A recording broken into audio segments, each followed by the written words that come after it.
Hi, my name is Dr. Wasim Zahid, and I'm a specialist in internal medicine and cardiology. That means that I spend most of my days treating and preventing serious diseases like cardiovascular disease, heart failure, chronic obstructive pulmonary disease, and cancer, to name but a few. One of the leading causes behind all of these diseases is tobacco smoking, cigarettes. Therefore, I do whatever I can to encourage my patients to stop smoking. Some patients take my advice promptly and are able to quit smoking immediately without any help or aid, and that is great. But not all patients are as fortunate. Luckily, we have several aids that can help you stop smoking. There are nicotine products like chewing gum or skin patches, and there are also effective drugs that may help. In my opinion, e-cigarettes or vaping can also act as an important smoking cessation aid. And for many patients, these products have been essential for quitting smoking. By replacing normal tobacco cigarettes with e-cigarettes, patients have avoided many of the dangerous and detrimental health effects of tobacco. In my understanding, e-cigarettes have probably improved the health of many patients, prevented serious cardiovascular and pulmonary disease, and perhaps even saved some lives.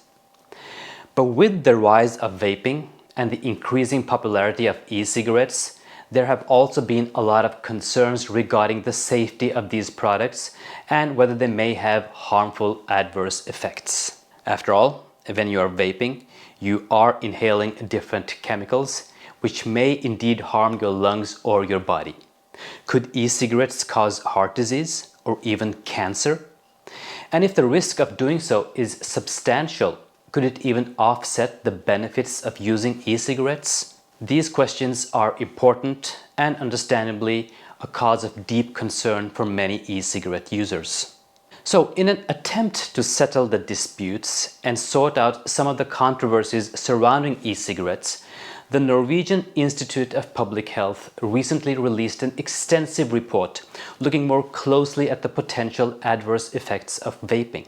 Now, before we dive into the results of the report, it is important to clarify some issues. Firstly, when looking at the harms or dangers from a certain product, it is important that we do so in comparison to the alternative. In this case, that means that if there are harmful effects of e-cigarettes, we have to compare them to harmful effects of normal tobacco cigarettes. This is important to remember. Secondly, it must be outlined that e-cigarettes are not a uniform product. They come in many different shapes and versions. Some contain nicotine, others don't. There are different tastes, flavors, and aromas in them. Different sizes, they may contain different ingredients. Furthermore, the judicial regulation of sales, marketing, what is allowed to be used in e-cigarettes also varies between countries. So, an e-cigarette is not always an e-cigarette. Anyway, let's now dive deeper into the report from the Norwegian Institute for Public Health. What the Institute did was to gather information from 33 systematic reviews of the health effects of e-cigarettes. They looked specifically on the effect on lungs, the cardiovascular system, mental health, the risk of cancer, and the effect on pregnant women. Now, the report did show that e-cigarettes could cause local irritation in the airways, increased coughing, and worsening asthma. But is it worse than normal cigarettes? We'll get back to that. And regarding e-cigarettes containing nicotine specifically, the studies showed that they could cause bronchial constriction, i.e. narrowing of the airways, and reduction of the coughing reflex. They also reduced mucosal transport of the mucosal membranes in the airways. You see, our airways in the lungs are covered by tiny hairs that transport mucosa and secretion upwards so that we can cough it out.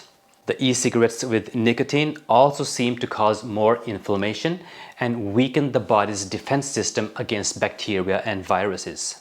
All of these are known risk factors for asthma and COPD, and that means that nicotine-containing e-cigarettes could both cause or at least worsen airway diseases. But we know with normal cigarettes, this is a much worse situation. Another cause for concern is the potential adverse effect on cardiovascular health. E-cigarettes with nicotine have the ability to activate the sympathetic nervous system, leading to increased heart rate and blood pressure. So one could opine that if your blood pressure is raised several times a day because you are vaping, that could over time lead to the development of heart disease. The research has also shown that e-cigarettes are associated with so-called oxidative stress, inflammation, endothelial dysfunction, and blood platelet activation. These are factors associated with cardiovascular disease. And this means that smoking e-cigarettes could potentially cause cardiovascular disease or lead to worse outcomes following cardiovascular events like a heart attack or a stroke. Again, the situation is much worse with normal tobacco cigarettes. With regards to mental health, there is already a well-established link between nicotine products and issues like depression and anxiety. However, the causation is less clear. Is it the nicotine causing mental problems, or is it rather that people with mental issues tend to seek relief in nicotine products? Probably the latter. On the other hand, there is research suggesting that nicotine is detrimental to the developing brain, and therefore young people should certainly not use nicotine, neither in normal nor in e-cigarettes. And the same goes for pregnant women. We know with certainty that nicotine has a very negative effect on the placenta, fetal development, and the fetus. So pregnant women should most definitely not use any forms of nicotine products, and probably not nicotine-free e-cigarettes either. With regards to cancer, there is still not enough research on e-cigarettes to make any sound conclusions. There are some animal studies that imply that increased risk for cancer, but human studies are still lacking, so we don't know for certain. With normal tobacco cigarettes, we know for certain that they cause cancer.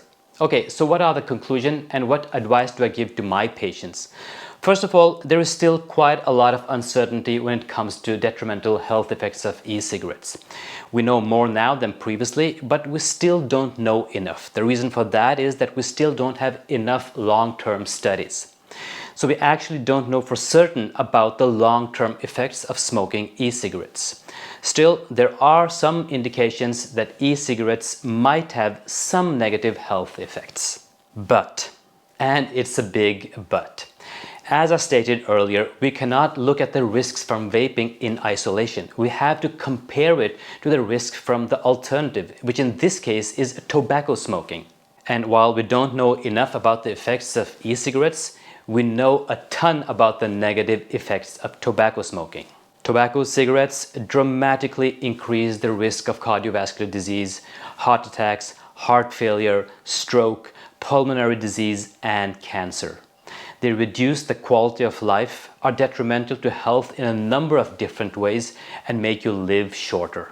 Tobacco cigarettes are a cause of increased spending in health budgets, money that could be used for many other better purposes. So when people replace normal cigarettes with e-cigarettes, I'm convinced that they are dramatically improving their health, because they are removing something very harmful, tobacco, and replacing it with something that is probably much less harmful, e-cigarettes. And this is also my message to my patients, because what I want from them is to stop smoking tobacco. And if the use of e-cigarettes, preferably for a short period, can help them quit smoking, I welcome the use of e-cigarettes. If people can stop smoking without any aid, that is great. But we know that it is very difficult to stop smoking tobacco, and many patients unfortunately fail to do so. So if e-cigarettes can help them achieve this, I'll be happy for them and I'll support them in that. However, we also know that there are some people who did not smoke tobacco previously and were not trying to stop smoking tobacco but still start smoking e-cigarettes just for the fun of it. And that, as a doctor, I do not encourage. I see no benefit of smoking e-cigarette if it's not for the purpose of preventing tobacco cigarettes.